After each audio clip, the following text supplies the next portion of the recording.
내일은 우리가 줄여서 수능이라고 하지요. 대학 수학 능력 시험이 있는 날입니다. 수능 시험을 치르러 가는 삼촌에게 5살 조카가 한마디를 했대요. 삼촌, 꼭 100점 맞아. 여러분 덕담일까요? 악담일까요? 100점 맞으라는 소리가 참고로 수능 만점은 400점 만점입니다. 한국사에서 공부는 입신과 출세의 사다리 역할을 톡톡히 해왔습니다. 예전엔 공부만 잘하면 얼마든지 사다리를 타고 높은 자리에 오를 수가 있었습니다. 소위 개천에서 용나던 시대가 있었습니다. 그러나 지금은 공부만 가지고는 개천에서 용이 날 수 없다고, 불가능하다고 말들을 합니다. 정말 그런 것 같습니다. 그렇다고 해서 공부에 대한 관심이 없어졌을까? 그렇지 않습니다. 여전히 한국 사회에서 공부는 포기할 수 없는, 목을 맬 수밖에 없는 필수적인 조건임에는 틀림이 없습니다. 그래서 부모는 엄청난 비용을 지불하고 아이들은 힘겨운 공부를 해야만 합니다. 이 대열에 끼지 못하면 부모는 아이들에게 미안하고 또 입시의 대열에서 떨어지거나 겨우 달리는 열차 꼬리칸에 탄 아이들은 패배감과 열등감을 가지고 살아가는 게 현실입니다. 이런 현실 어떻게 해야 할까요? 이와 같은 사람들 어떻게 해야 할까요? 바울을 비롯한 복음 사역자들은 인생 사다리 어디쯤에 위치해 있을까요?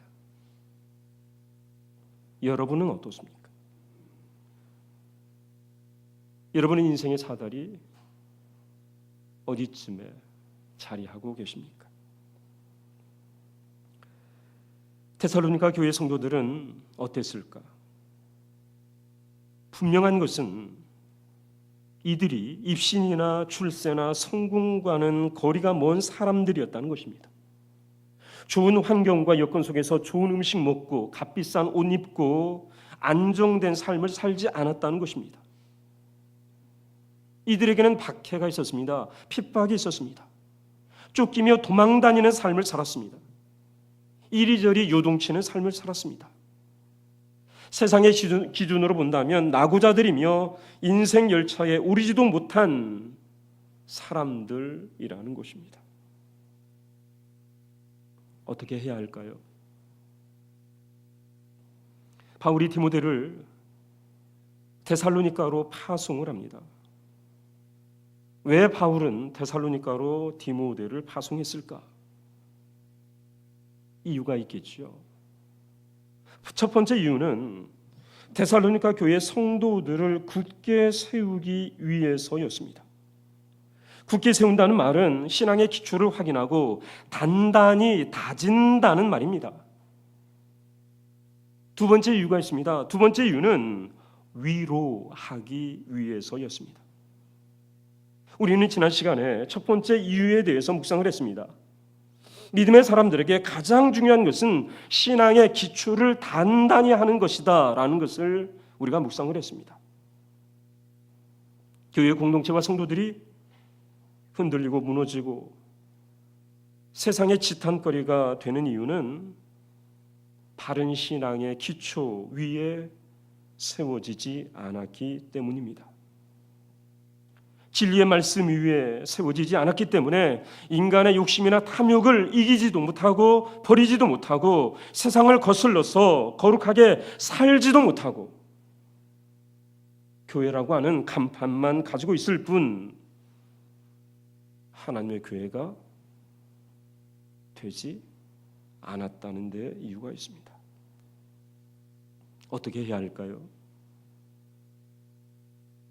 날마다 우리는 우리의 믿음과 신앙을 점검하며 어찌하든지 진리의 말씀 위에 세워져가는 공동체가 되도록, 그러한 믿음의 사람들이 되도록 훈련해야 합니다. 이렇게 훈련하는 사람들에게 필요한 것이 뭘까? 그것은 바로 바울이 디모데를 데살로니가 교회로 보낸 두 번째 이유입니다. 바로 위로라는 것이요. 훈련하며 산다는 것은 쉽지가 않습니다. 훈련에는 분명한 목표와 목적이 있습니다. 목적을 이루고 목표를 달성한다는 것 굉장히 어려운 일입니다. 내가 세운 목적, 내가 세운 목표, 그것을 위해서 사람들은 열심히 노력을 합니다. 힘겹고 어렵지만 포기하지 않고 열심히 매진을 합니다. 그런데 다른 누군가가 나에게 주어 목표로 삼은 것들, 목적이 된 것들, 그것을 위해서도 그렇게 열심히 노력을 하는가? 그렇게 열심히 하지 않죠. 여러분, 하나님께서 우리에게 주신 목적, 하나님께서 우리에게 주신 목표, 내가 세운 게 아니지요. 내가 세운 목적이나 내가 세운 목표 안에는 내가 원하는 것이 담겨져 있습니다. 내가 원하는 이권이 있고, 내가 원하는 풍요가 있고, 내가 원하는 출세가 있습니다. 그래서 그 출세와 그 이권과 그 풍요로움을 얻기 위해서 우리는 열심히 달려가요. 그러나 남이 나에게 주어 내 목표가 된, 그리고 내 목적이 된 것을 위해서는 우리가 그렇게 열심히 달려가지 않는다라는 것이요. 굉장히 어렵습니다. 굉장히 힘겨운 일이 된다라는 것이죠. 지난 10월 말에 아내와 함께 관악산에 올랐습니다. 관악산은 해발 629m밖에 되지 않은, 그렇게 크지 않은 산입니다. 그런데도 불구하고 쉽지가 않았습니다. 등산로에 깔딱고개라고 하는 이정표가 있었습니다. 여러분, 왜 깔딱고개라고 하는지 아시겠죠? 정말 깔딱고개였습니다. 숨이 차오르고 다리가 천근만근이 되어서 올라가야만 하는 고개였습니다. 그런데 재미있는 것은 우리나라에 있는 거의 모든 산에 깔딱고개가 있다는 거예요. 여러분, 신림동에서 넘어가는 등산로에도 깔딱고개가 있고요. 과천에서 넘어오는 그 등산로에도 깔딱고개가 있습니다. 우리나라 산, 모든 산에 거의 다 깔딱고개가 있다는 거예요. 이게 무슨 뜻일까요? 왜 사람들은 깔딱고개라고 하는 이름을 붙였을까? 산 정상에 이른다고 하는 것이 결코 쉽지 않다는 것이겠죠. 그 산이 높든 낮든 산에 오른다고 하는 것 자체가 굉장히 힘겨운 일이라는 것입니다. 깔딱고개를 통과하지 않고는 산 정상에 오를 수가 없다는 것입니다. 물론 어떤 사람들은 케이블카를 타고, 어떤 사람들은 헬기를 타고, 어떤 사람들은 심지어 가마를 타고 지게를 타고 산에 오르는 사람도 있습니다. 그러나 대부분의 사람들은 힘겹게 깔딱고개를 넘어서 산에 올라야만 하는 그러한 현실을 가지고 있습니다. 여러분, 신앙생활도 마찬가지입니다. 삶의 현장에서 믿음의 사람으로 산다는 거 쉽지가 않습니다. 신앙의 사람으로 산다는 거 콧노래 부르면서 소풍 가는 것이 아니다라는 거죠. 케이블카를 타고 비행기를 타고 가마를 타고 가는 관광이 아니라 깔딱고개를 반드시 넘어야 하는 등산과 같습니다. 이것이 우리의 믿음이요, 우리의 신앙이라는 거죠. 그래서 필요한 것이 뭘까? 위로와 격려라는 것입니다. 여러분, 자연의 산은 혼자서 갈 수 있습니다. 자연의 산은 열심히 운동만 하면, 열심히 훈련만 하면 혼자서 깔딱고개 능히 넘어설 수가 있습니다. 그러나 신앙의 산은 혼자서 오를 수가 없습니다. 혼자서 오르도록 하나님께서 만들지 않으셨습니다. 왜 하나님께서 사람들을 붙여주시고, 왜 하나님께서 공동체를 만드시고 공동체로 부르셔서 함께 격려하고 위로하며 살라고 하셨을까? 왜 공동체일까? 각자 올라가면 되지. 서로 위로하는 거지요. 서로 격려하라는 것입니다. 그렇게 위로하며 격려하며 올라가야 하는 산이 바로 신앙의 산이다라고 말씀하십니다. 주일학교 때 선생님께서 들려주신 이야기가 있습니다. 어떤 두 사람이 한겨울에 눈길을 헤치며 산을 넘고 있었습니다. 가다가 보니까 지쳐 쓰러져 있는 사람이 있습니다. 주변에는 아무도 없습니다. 아무것도 없습니다. 그대로 둔다면 추위에 얼어 죽을 수밖에 없는 상황입니다. 어떻게 해야 될지 결정을 해야 합니다. 한 사람은 힘들더라도 지쳐 쓰러져 있는 사람과 같이 산을 넘어가자고 합니다. 다른 한 사람은 그러면 셋 모두 위험에 빠질 수 있으니까 그냥 가자고 합니다. 결정을 했습니다. 헤어져 가기로 했습니다. 그래서 그냥 가자 한 사람은 먼저 길을 떠났고 같이 가자 한 사람은 지쳐 쓰러진 사람을 들쳐업고 천천히 산을 오르기 시작했습니다. 이후 어떻게 되었을까? 그날 엄청난 추위가 몰아쳤고 홀로 먼저 길을 떠난 사람은 산을 넘지 못하고 도중에 얼어 죽고 말았습니다. 반면 지쳐 쓰러진 사람을 들쳐업고 간 사람은 무사히 산을 넘을 수가 있었습니다. 이유는 두 사람의 체온이 하나가 되어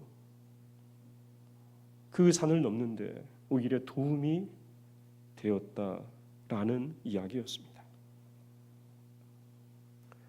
여러분, 데살로니가 교회 성도들이 신앙의 산을 넘고 있습니다. 처음에는 완만했고 모든 것이 수월하게 진행이 되었습니다. 예배 처소도 잘 만들어졌습니다.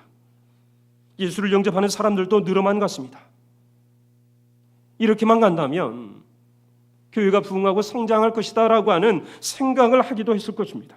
그런데 얼마 가지 않아 시련이 찾아왔습니다. 환난과 핍박이 길을 막아섰습니다.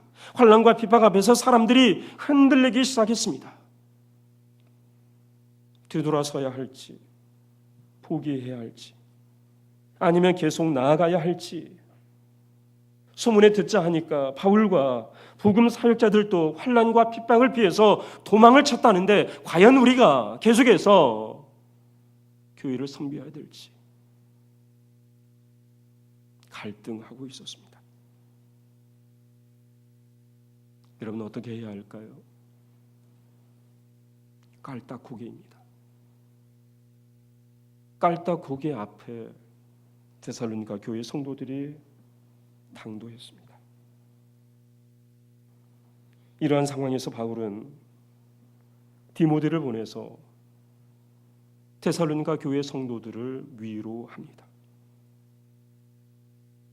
환난과 핍박 앞에서 흔들리지 않도록 위로를 해요. 여러분, 2절 3절의 말씀을 보십시오. 우리 2절 3절 말씀 다시 한번 읽어보겠습니다. 시작. 우리 형제 곧 그리스도의 복음을 전하는 하나님의 일꾼인 디모데를 보내노니 이는 너희를 굳건하게 하고 너희 믿음에 대하여 위로함으로 아무도 이 여러 환난 중에 흔들리지 않게 하려 함이라. 우리가 이것을 위하여 세움받은 줄을 너희가 친히 알리라. 여러분 보십시오. 바울과 사역자들에게 힘이 남아도라 위로한 것이 아니다라는 것이요. 남을 위로할 만큼 여유롭고 평화롭고 안정된 삶을 살아서 위로한 것이 아니다라는 거죠.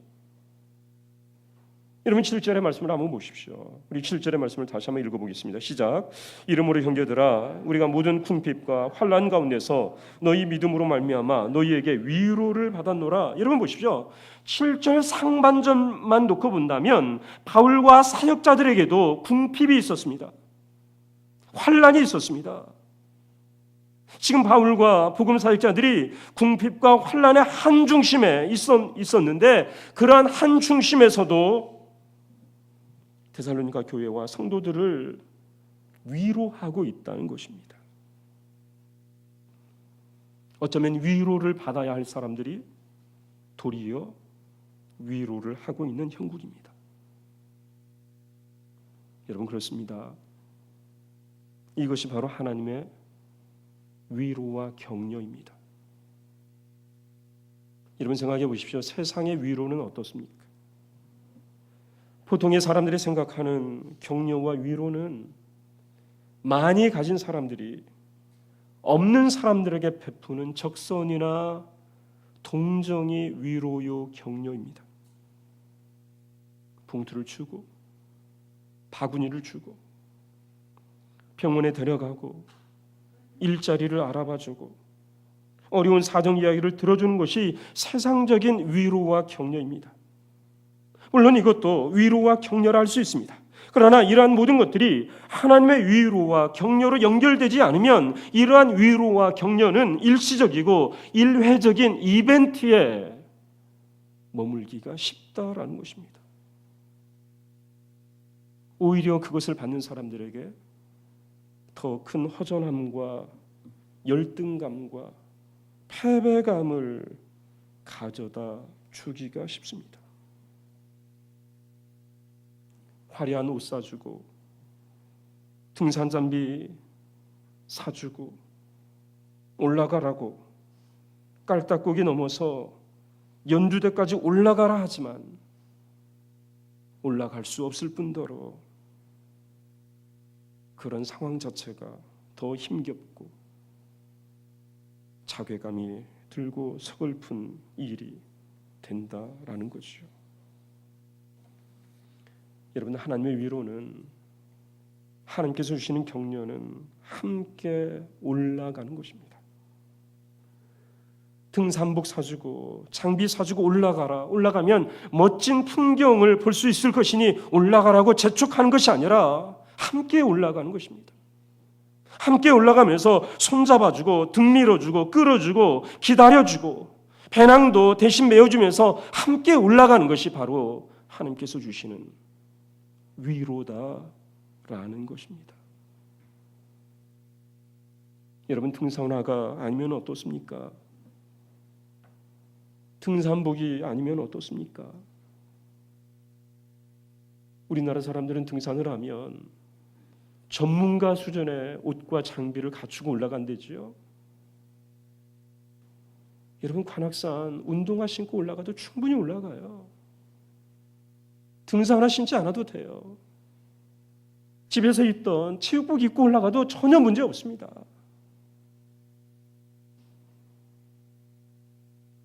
여러분 빨리 올라가지 않으면 어떻습니까? 좀 뒤처지면 어떻습니까? 장비를 다 갖추지 않아도 마음과 마음이 연결이 되고 몸과 몸이 연결이 되어서 공동체를 이루며 함께 하나님의 산에 오르는 것이 교회예요. 이것이 바로 교회 공동체의 사랑 아니겠습니까? 하나님의 위로와 격려가 바로 여기에 있다라는 사실입니다. 여러분 보십시오. 바울이 왜 데살로니가 교회로 편지를 보내면 되지, 후원금을 만들어 보내면 되지, 왜 굳이 디모데를 보냈을까요? 왜 디모데를 보냈을까? 그것은 함께 하라는 것입니다. 환난과 핍박, 환난과 고난 함께하며 환난과 고난 앞에서 데살로니가 교회와 성도들이 좌절하지 않도록, 흔들리지 않도록, 가파른 깔딱 고개를 보고서 겁먹지 않고 물러서지 않고 정상에 함께 오르도록 디모데를 보냈다라는 것입니다. 최근 저희 교단에 속한 대형 교회의 세습이 뉴스가 되고 세상 사람들은 이를 보고 교회를 조롱하고 있습니다. 여러분, 교회를 조롱한다고 하는 것은 하나님을 조롱한다는 것인데 교회가 왜 이렇게 조롱의 대상이 되었을까? 여러분, 왜 그럴까요? 10만 명의 교인, 연간 1,000억 원의 예산, 여러분 자랑입니다. 어떻게 보면 자랑이지요. 하나님께서 이렇게 축복하셨다. 하나님께서 이렇게 은혜를 베푸셨다. 하나님께서 이렇게 많은 사람들로, 이렇게 많은 예산으로 큰 일을 하게 하셨다라고 그렇게 해석할 수도 있습니다. 여러분, 이 교회를 통해서 도움을 받고 후원을 받고 있는 교회와 목회자들이 얼마나 많을까요? 얼마나 많은 선교사들이 있을까요? 도움을 받는 기관, 사관들 얼마나 많을까? 아마 이 교회는 농어촌 지역의 목회자들을 초청해서 밥도 사주고 호텔에서 잠도 재워주고 선물도 주었을 것입니다. 그러한 과정을 통해서 사람들은 많은 위로를, 많은 격려를 받았다라고 생각을 했을 것입니다. 그리고 그것을 자랑했겠죠. 영상으로 만들어서, 신문으로 만들어서 우리가 이렇게 큰 일을 하고 있어. 이렇게 우리가 수많은 사람들을 위로하고 격려하고 있어. 그랬을 것입니다. 그런데 지금 와 생각해 보니 하나님의 위로가, 하나님의 격려가 아니었다는 거 아니겠습니까? 돈도 주고 빵도 주고 약도 사주고 자동차도 사주고 학교도 지어주고 병원도 지어주고 위로했습니다. 격려했습니다. 통역했습니다.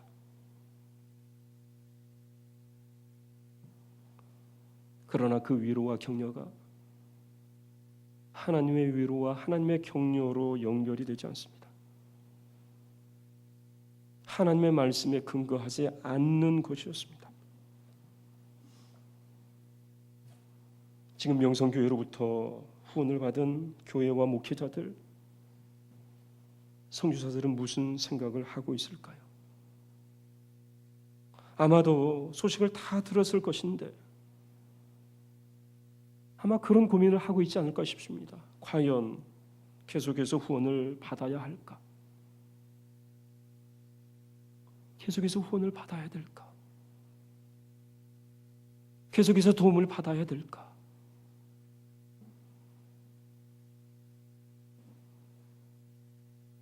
저는 더 이상 받아서는 안 된다고 생각합니다. 할 수만 있다면 그동안 받은 모든 것들을 다 돌려주어야 된다라고 생각을 합니다. 하나님께서는 무엇을 통해, 누구를 통해 위로를 하실까? 분명합니다. 하나님께서는 믿음의 사람들, 하나님의 사람들의 거짓없는 믿음과 헌신을 통해서 위로를 하십니다. 진리의 말씀으로 세워진 교회를 통해 위로를 하십니다. 우리는 지금 혼족의 시대를 살고 있습니다. 혼자 밥을 먹고 혼자 술을 마시고 혼자 여행을 하고 혼자 영화를 보고 각자 도생의 시대를 살고 있습니다. 그러면서도 사람들은 관심을 받고 싶어 합니다. 위로를 받고 싶어 합니다. 그 누구도 나는 위로가 필요 없습니다. 그 누구도 나는 관심이 필요 없습니다라고 말할 수 있는 사람이 없습니다.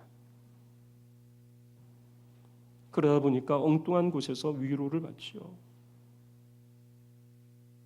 팔로워가 몇 명인지, SNS에 친구가 몇 명인지, 의미도 없고 감동도 없는 좋아요, 하트 몇 개 눌렀는지 이걸 가지고 위로를 받습니다.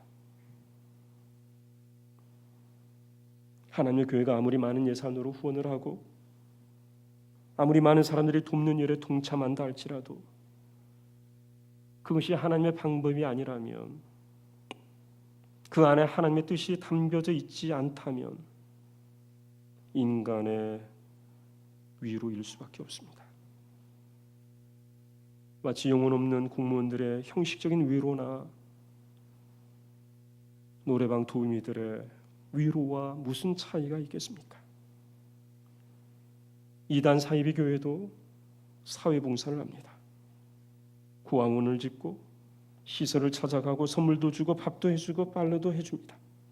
그렇다에 이러한 헌신과 섬김과 위로가 하나님 보시기에 유의미한 것은 결코 아니다라는 것입니다. 마태복음 25장에 보면 심판의 날에 주님 앞에 나온 모든 사람들을 주님께서 이렇게 가르시죠. 양과 염소로 이렇게 가르세요. 그렇게 가르신 다음에 염소 편에 선 사람들에게 예수님께서 그런 말씀을 하세요. 내가 주릴 때에 너희가 먹을 것을 주지 아니하였고 목마를 때에 마시게 하지 아니하였고 나그네 되었을 때에 영접하지 아니하였고 헐벗었을 때에 옷 입히지 아니하였고 병들었을 때에와 옥에 갇혔을 때에 돌보지 아니하였다. 그러자 그 사람들이 대답을 합니다. 주여, 우리가 어느 때에 주께서 줄이신 것이나 목마르신 것이나 나그네 되신 것이나 헐벗으신 것이나 병드신 것이나 옥에 갇히신 것을 보고 공양하지 아니하더이까. 이들은 나름대로 공양을 했습니다. 이들은 나름대로 먹을 것을 주었고 마실 것을 주었습니다. 그런데 주님께서는 말씀하십니다. 마실 거 너희가 주지 않았다. 너희가 먹을 거 주지 않았다. 너희가 입히지 않았다. 너희가 공양하지 않았다.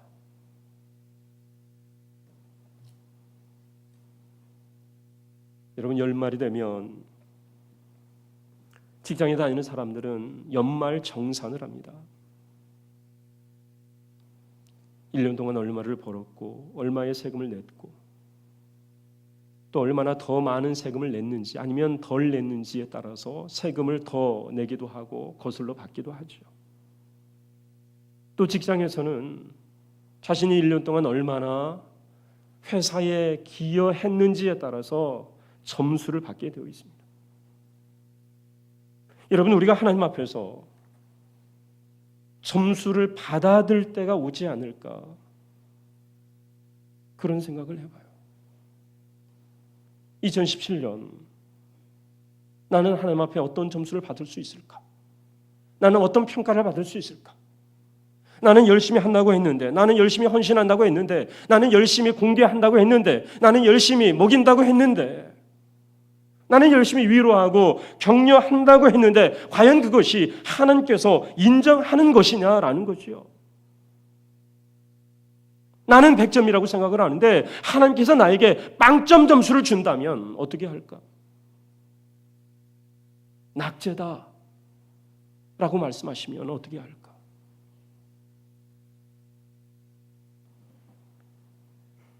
오늘 지역봉사위원회가 찬양을 했습니다.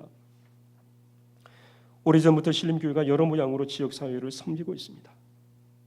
얼마나 귀한 일인지 모릅니다. 지역사회에서도 칭찬이 있습니다. 대학동 지역에 여러 교회들이 있는데 신림교회만한 교회 없다라고 칭찬을 합니다. 그러나 정말 하나님 보시기에도 그러할까? 혹여 우리의 봉사와 섬김과 헌신이 하나님 보시기에는 그렇지 않을 수도 있지 않을까? 억지로 하는 봉사라면, 마음이 담기지 않은 위로라면, 사랑 없는 돈과 물질이라면 모두 헛되지 않을까 싶습니다. 교회 공동체 안에서 이루어지는 사역도 마찬가지겠지요. 여러 사역들이 있습니다. 예배가 있습니다. 교육이 있습니다. 전도와 선교가 있습니다. 이 모든 것들이 하나님 보시기에 과연 합한 것일까? 하나님의 위로와 하나님의 격려, 또한 하나님의 정의와 하나님의 공의로, 하나님의 사랑으로 연결된 것일까라는 것이요. 만약에 연결되지 않는 것이라면 사람의 일에 불과하다는 것입니다. 사랑하는 성도 여러분, 우리는 하나님의 위로를 필요로 하는 사람들입니다. 그리고 이미 하나님의 위로를 받았습니다. 세상에서 줄 수 없는, 세상이 줄 수 없는 십자가의 은혜를 통해서 위로를 받았고 사랑을 받았습니다. 고단하고 힘겨울 때마다 말씀을 통해서, 찬양을 통해서, 기도를 통해서, 또 믿음의 동역자들을 통해서 하나님의 위로를 받았습니다. 이러한 위로를 받은 우리들 어떻게 해야 될까? 위로하는 삶을 살아야 할 것입니다. 맥락 없이 덮어두고 위로하라는 말이 아닙니다. 하나님의 뜻을 따라서 하나님의 정의와 공의를 이루면서 위로하는 삶을 살라는 말씀입니다. 어느 시인은 연탄재 함부로 발로 차지 마라. 너는 누구에게 한 번이라도 따뜻한 사람이었느냐라고 묻고 있습니다. 말로 하는 거 쉽습니다. 입으로 하는 거 쉽습니다. 생각으로 하는 거 쉽습니다. 말로만 떠들어대는 사람들이 아니라 하나님의 마음을 가지고 우리 주변에 지치고 힘겨운 삶을 살아가는 사람들을 복음으로 위로하고 세상을 위로하고 세상의 소망이 되며 기꺼이 하나님의 산에 함께 오를 수 있는 믿음의 사람들이 되어야 할 것입니다. 이러한 은혜가 저와 여러분 삶 가운데 있기를 간절히 소원합니다. 기도하겠습니다. 살아계신 하나님, 우리의 믿음이, 우리의 헌신이, 우리의 예배가, 우리의 기도가, 또한 우리의 위로와 격려가 하나님의 것으로 연결되게 해주시고 하나님께서 귀하게 사용하시는 신앙의 아름다운 가치들이 될 수 있도록 인도하여 주옵소서. 예수님의 이름으로 기도하옵나이다. 아멘.